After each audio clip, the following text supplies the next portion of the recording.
Hello everybody and welcome to another flashback video. Today we're going to be looking at the Sega Game Gear and 10 fantastic games that made the system awesome. As you can see, I got a bunch of Sega Game Gear games down here and a bunch of loose ones. It is a fantastic system and I really loved it. The battery life wasn't great, but it was an awesome system nevertheless. So let's get this party started. Number 1 on the list! In 1991 released the Berlin Wall. Now this came out 2 years after the actual fall of the Berlin Wall. Now the player takes control of a young boy who must hammer to break blocks that form part of the platform levels of each stage. Now these holes act as traps that the enemies fall into, and you hit them on the head and bop them down level and they turn into cake for whatever reason. Now it's interesting, to me the monsters look like penguins. I haven't seen anything but penguins, but I was trying to figure out why the monsters are hitting penguins on the head. But it is a lot of fun and the power-ups are cool.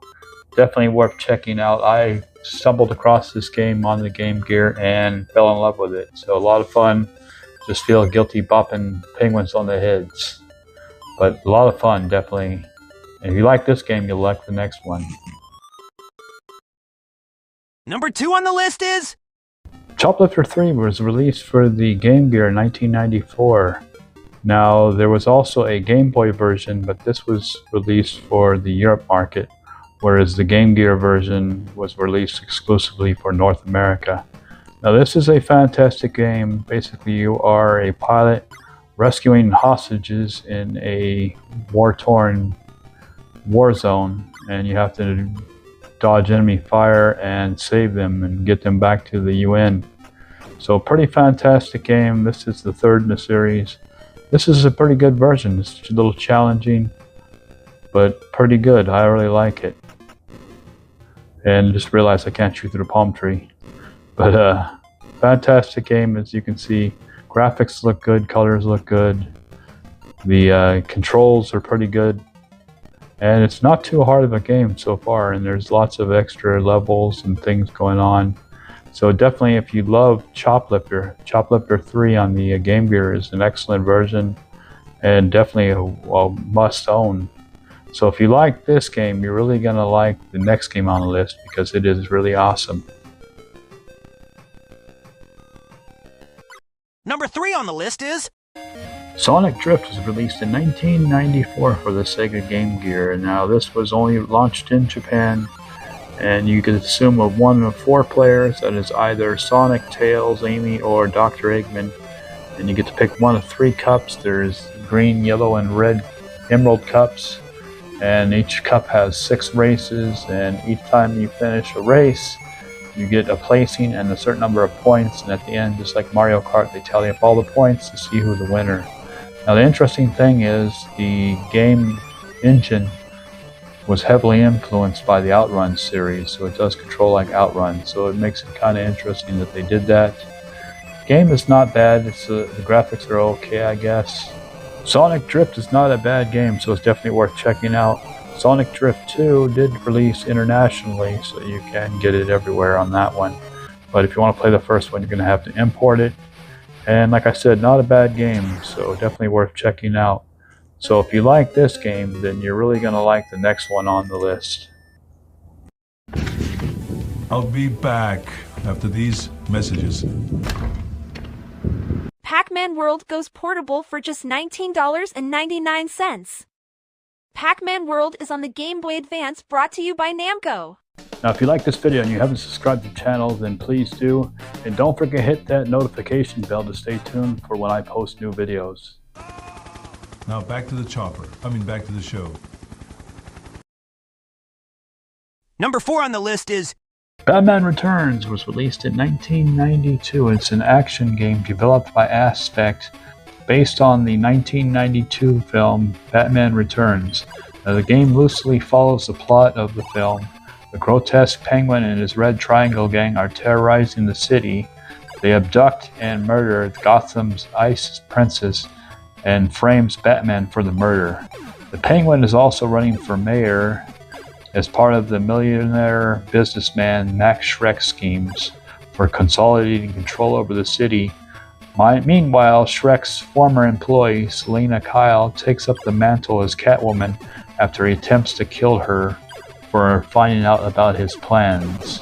And then she has a love and hate affair with Batman during the movie. So it's an interesting game. It is pretty fun. It is every time you go to a new level, you get to choose one of two paths. There's a option A or option B, and I believe option B is a little bit harder, but definitely a game worth checking out and fun to play, and graphics are pretty good. So if you like this game, then you're definitely going to love the next one on the list.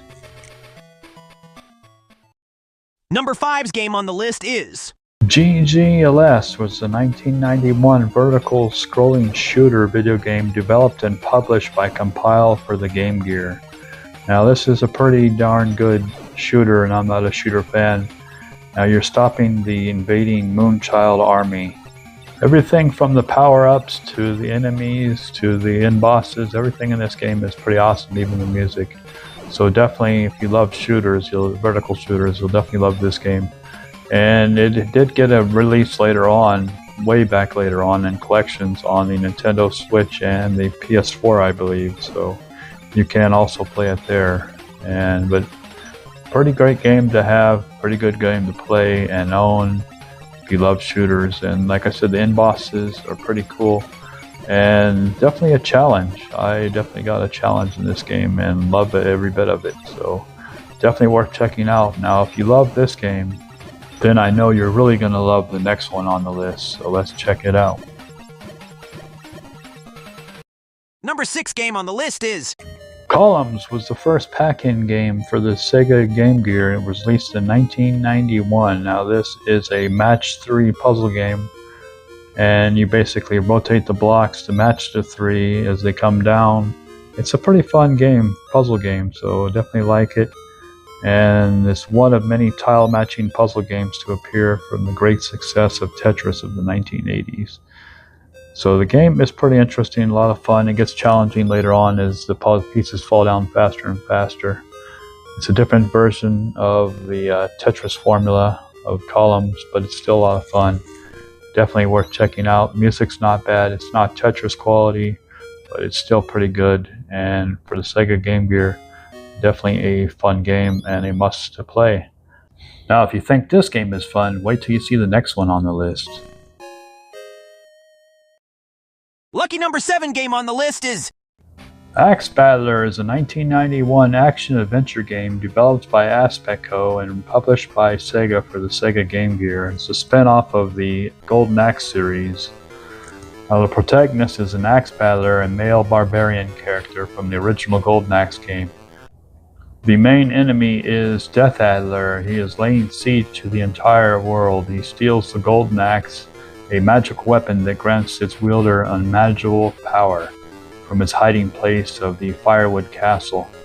To prevent Death Adder from using the powers to destroy the world, the king asks the Axe Battler to help him stop Death Adder and recover the magical Golden Axe. Now, this game kind of reminds me of a cross between Dragon Warrior and Zelda 2 of all things. So it's a pretty fun game, pretty challenging. I definitely got the vibes of this part of Zelda 2 from the Nintendo NES. So if you like this game, wait till you see what's next on the list. Number 8's game is so hot it's on fire. Deep Duck Trouble, starring Donald Duck, is a 1993 platform game developed by Aspect and published for Sega Game Gear and the Master System. Players controls Donald Duck on his journey to rescue his uncle Scrooge McDuck from a mysterious curse that has been made him inflate like a balloon. Now, this game is an interesting game. The gameplay consists of the player going through 5 linear side-scrolling levels. They are each broken into 2 parts with the goal to reach the treasure at the end. Now, the game plays like many of the other Disney games at the time. It's really fun. They were doing a lot of good games, Disney was back then in the 8 and 16-bit era.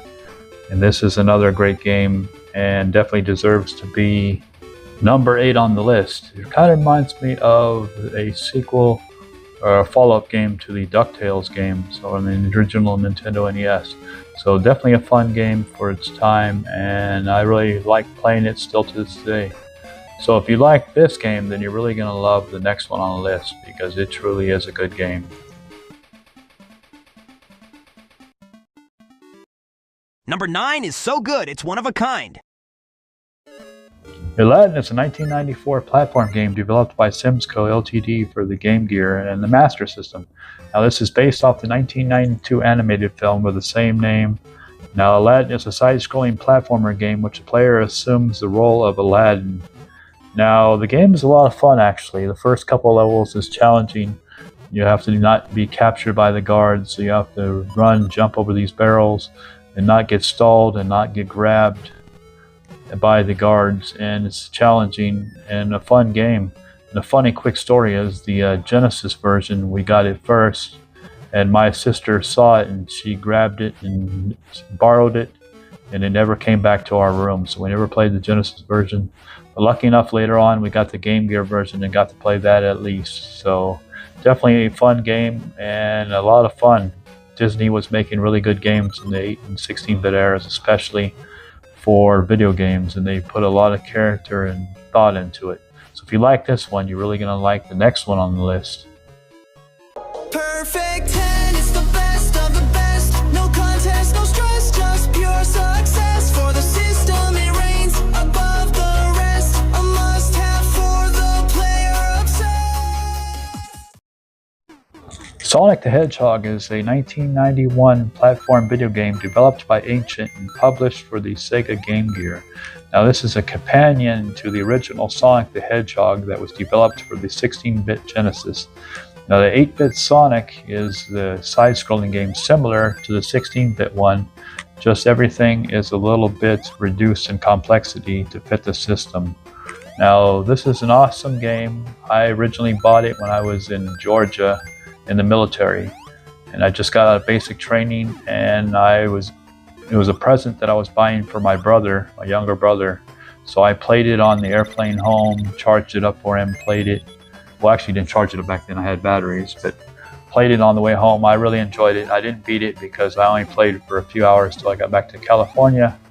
My brother said he really liked it and liked the present. I think I got him one or two games for the Sega Game Gear, and this was definitely one of them. But definitely an awesome game. It is, like I said, less complex than the 16-bit version. The end bosses are a little bit different for Dr. Eggman's battles, but still a very cool game and definitely deserves to be in the top 10 because this game is the best of the best, better than the rest, and deserves to be in the top position as number 1. So really awesome.